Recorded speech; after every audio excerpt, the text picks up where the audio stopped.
Episode of the Marketing Podcast is brought to you by Neighborhood Domains. Every business needs a domain name, including yours. Visit neighborhooddomains.com and use offer code MARKETING to get 10% off hosting and domain registration. On this episode, we are talking about the business of cannabis. New beverages, new packaging, new legislation. We have it all here.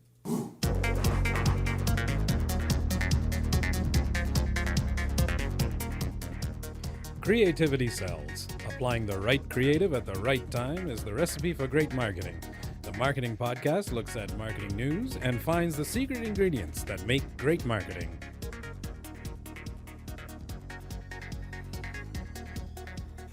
Hi, welcome to the Marketing Podcast. I'm Brendan Quigley. And I'm Heather Watson. How you doing today, Brendan?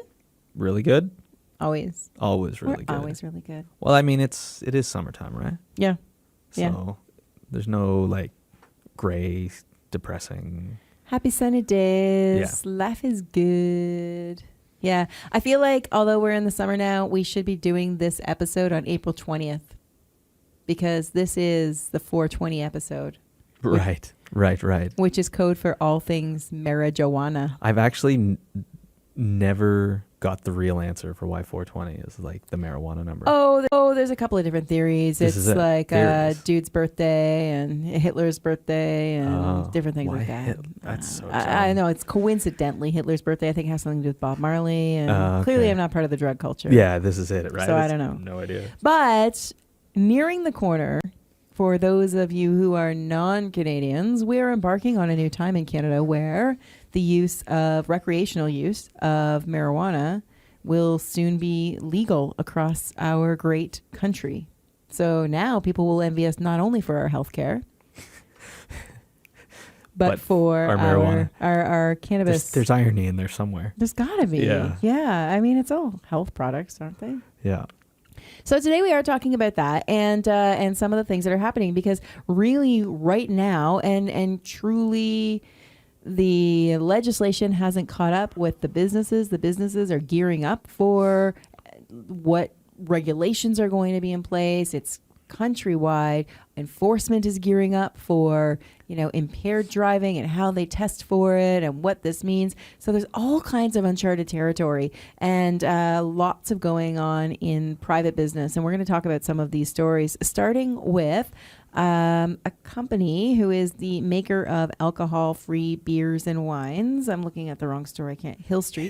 Yeah. Hill Street has now licensed technology and produced formulations for cannabis-infused beverages. So there's no discernible difference in smell and taste from its other alcohol-free beverages, but they're infused with cannabis. So you got to ask the question. Does this get you high like smoking does? So according to the makers, they're basically just saying instead of taking a pill for chronic headaches, for example, you could perhaps enjoy a glass of alcohol-free cannabis-infused wine. That's a long tagline. It's like, what is it? We're alcohol-free cannabis-infused wine and get the same effect for doing that. So you're not going to see people walking around drinking beers stoned. Near beers, stoned. But it could have the same benefits of medical marijuana. It could. Okay. Yeah. I mean, and this is interesting because they see themselves, and even as a brand before this whole cannabis thing came to be, they do alcohol-free beer and wine, period, right? Like that's what they do.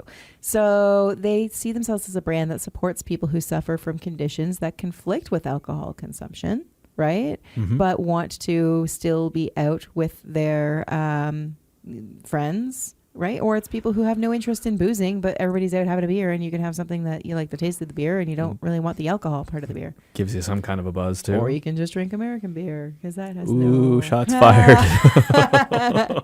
I mean, people do love us for our beer in Canada. It's pretty strong compared to others. So it's interesting that they're doing this. They've positioned this product to hit the shelves. Their current alcohol product is available in a lot of mainstream stores, grocery stores and drug stores like Shoppers Drug Mart and things like that that have small grocery aisles. So maybe coming to a grocery store near you, cannabis-infused beverages. I think that's a really good example of a company taking advantage.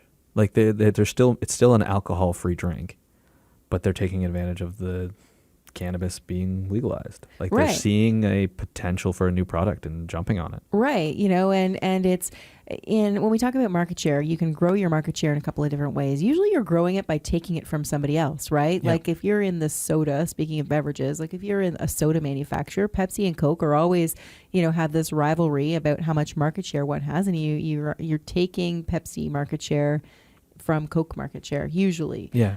You're not taking it from Sprite, because if you are a person who likes Sprite and clear beverages as opposed to the dark caffeinated beverages, then you're not going to drink the dark one. Like you're just always going back and forth. Whereas the other way you can create market share is create new use for a product if you make. So again, we talked about this, I think, with WD-40. Yep. Baking soda is a great example. Baking soda, you can use it for like 1,000,001 things. So if you start telling people all those things that they use, you're creating new demand for your product. And in doing so, you're increasing your market share, right? Increasing sales. I picture the iPad launch. It never existed. Wow. A consumer product like that hadn't existed before. They created a product category. Right, creating a new category. Yeah. So that's exactly what this is they're doing here. It fits within their brand. It fits within their kind of what they do. And now they've got, they're just waiting for, July 1st, which is the date that has been given to us by the federal government. But whether or not that's going to happen on July 1st is still questionable, because we don't have much time and they're still trying to figure out those details. Yeah, it's a funny way that they've gone about doing the legalization, but Well, let's not talk about politics here. So this one's really cool too. The next story that we have, and that last one came out of Strategy, as with this one. There's a product called Fleurish Cannabis, and we will definitely share the link to this story and the others on the show notes at the marketingpodcast.ca. You gotta see this, is why I'm saying this, because there's a photo here. So Fleurish Cannabis is a licensed cannabis producer founded by and targeted by women. And targeted too. Targeted to. I'm sorry. I knew I was saying that wrongly. So it's targeted to women, and the company was founded by women. And basically, they've created this brand that evokes a premium. It's a premium product that comes from nature in a way that wasn't forced and expected. And they're wanting to integrate cannabis use within a woman's life and make it like it's going to become more commonplace. And it looks like a line of, I was gonna say, like something you put on your bathroom counter. Like they look like air fresheners. They look like perfume vessels. It's interesting in terms of the branding and the flavor that they've come out with for their packaging. The cool thing about this, so this isn't just about Flourish. This isn't just about cannabis marketing and what have you, but it's more so about packaging and package design for me. That's why I wanted to have this story in here, because of the product and the nature of the product, there are very finite Health Canada restrictions on packaging cannabis products because they have to have very plain packaging. They're trying not to sensationalize it. So this particular package design is a way for them to still be very plain. It doesn't, sensationalize cannabis use, but it has a very sophisticated feminine feel to it. Whether or not it will appeal to women, I feel like it reminds me back in the day when there was a cigarette brand that was heavily marketed towards women, and I think it was called Matinee Slims. And the actual girth of the cigarette was much smaller. It was a very, very small, dainty, long cigarette. And it felt almost... Did they say cigarettes for women on the package? I don't think so, but it was a very, the sophisticated cigarette, right? And it felt very glamorous to smoke one. And weird, because if you were used to having like a regular size smoke between your lips, to feel something that much smaller, it was a little odd. But yeah, so it's being geared towards women. And the packaging around it, it's gorgeous. It does look gorgeous. I don't see it as being a cannabis product, so I feel like it's losing context. But recognizing that, then this is the challenge that cannabis producers are going to have coming up into the new legislation. They're not allowed to promote or market the products in a way, just like cigarettes. Interesting. So how do you get your brand new product that nobody knows exists in front of people, because when I walk into a store, if I wanted to purchase a cannabis product, it's going to be in a liquor control board type store or behind a counter, behind a curtain, just like tobacco products are, right? Which we'll get to in the next story, actually. So you can't see it. You can't say, oh, I like that blue one, I'll get that blue one. So if you know nothing else about the brand, you're relying on the clerk. Yeah, that's interesting, actually. Right? And this has been an issue for cigarette manufacturers for a long time in Canada, where it was always about, you had the advertising, people would recognize the brand name.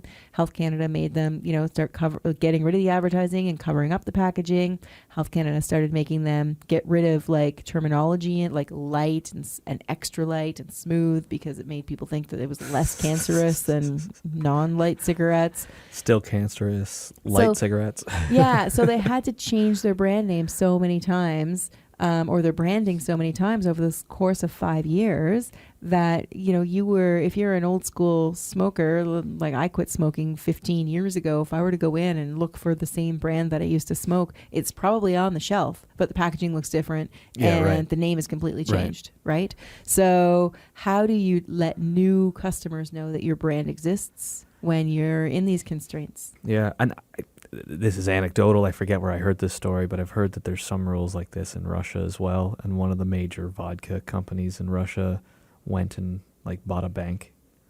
And I think it's like the Russian Standard Bank. Right. But it happens to be the same name as their vodka. Right. So they can market their bank. Right. Because of these rules, not being allowed to put out marketing, not being allowed to put something recognizable on the package, not being allowed to do this kind of stuff. It's a very unique issue, and it lands in Canada, at least it lands on the... It's a unique issue. I know some of the tobacco companies, so I did work with tobacco companies years ago, use tactics that could apply to private business today. And let me tell you one thing that I know happens or happened at one point in time. In college university markets, they know that there are casual smokers in the bar districts, right? On Friday night, smoke sales go up in the bar districts, and they happen to live in the bar district, but they don't necessarily smoke Monday through Friday. They're just smoking on the weekend, and they see those sales kind of go up. So instead of trying to market to the students who are, going to college university in the neighborhood directly through advertising, which is really restrictive, they went straight on the street to the clerks in the convenience stores and in the grocery stores and in the gas stations where cigarettes are being sold. And incentivize them? Incentivize them and then counter incentivize them, right? Like once one tobacco company realized the other one was doing it. It's like DeMaurier versus Players, right? Like the two big companies, for example. So once one knew that this was happening, then somebody else would go in and try and over incentivize them. So then they would use their brand managers who go in, the regional guys, and say, hey, listen, if somebody comes in and asks you for, what do you recommend? Recommend this. Yeah, and if right. you recommend this, I'll give you a little of that. Yeah, right. Right? And so those kinds of kickbacks appear. It's not illegal. It's not, of course not. And lots of retailers would experience this. People get incentives for, wholesale discounts, right? Yep. You're selling two different products on the shelf, and one might have a better margin than the other. Yep. Same kind of principle, but it's actually face-to-face, person-to-person kind of marketing tactics. So it's kind of neat whether or not the cannabis companies will be partaking in that. Again, province to province, the sale of cannabis is going to vary because some of it is happening in like LCBO or liquor, like in Ontario, it's happening within the liquor board offices or stores, rather, standalone stores. Other places, such as Newfoundland, which we're going to talk about now, is going to go through grocery stores. And I feel like it's happening online too, isn't it? I think so. Yeah. Yeah. So that'll be interesting to see how the online factors into it's just going to be like a white package. You can buy this. Well, I think really they'll neat. still design packaging. Yeah. Right. And you know what I think is neat with this, going back to this Fleurish brand, I think it's cool that they're actually targeting women, because as a woman, you see a lot of any marijuana product. My experience with marijuana products is probably through, seeing online advertising for the stuff now, or through head shops, kind of in the retail store that you see downtown, in downtowns everywhere. And it always has this kind of skull, rock and roll, Bob Marley, peace and love kind of feel to it. Like it's any one of those. Yeah. And it's like, not my brand, not my style. Whereas you see something pretty like this, that's like, for targeted towards women, it's like, that's kind of nice. And at least I would feel comfortable carrying something like that in my purse, on my shelf, whatever, as opposed to skulls and pot leaves and Bob Marley and that kind of stuff. Not that I would, but that's what it is.